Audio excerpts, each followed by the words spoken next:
By Richard Cowan, Washington. Reuters.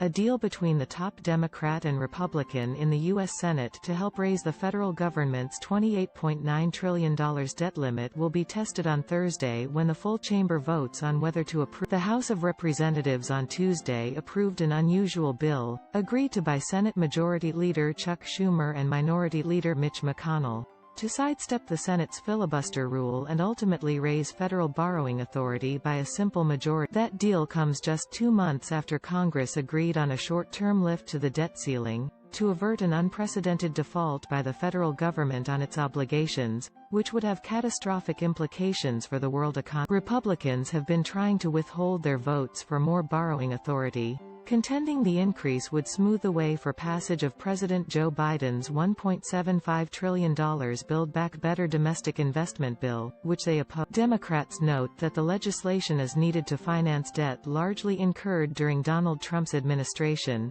when Republicans willingly jacked up Washington's credit card bill by about $7.85 trillion, partly through sweeping tax cuts and spending to fight the COVID-19. Soon we'll be able to cross off another major item off our December to-do list, Schumer said on Wednesday, referring to the upcoming debt limit legislation. But some Senate Republicans, looking to score political points by blaming Democrats for spending, objected to the deal.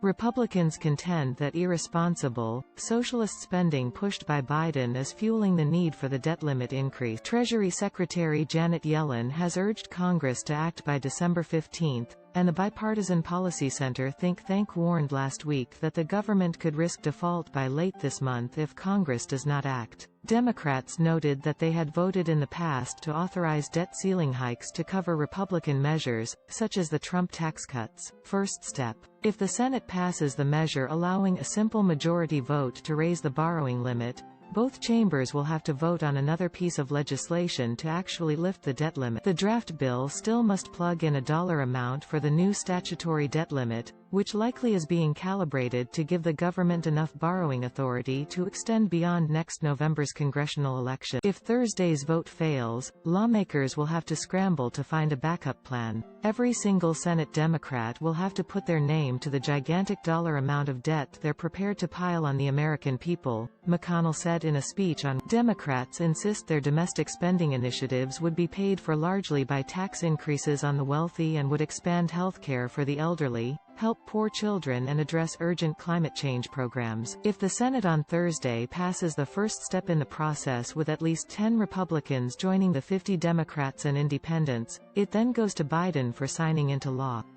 Schumer then intends to pass the debt limit implementing bill before next Wednesday. Reporting by Richard Cowan, David Morgan and Susan Cornwell. Editing by Scott Malone and Peter Cooney.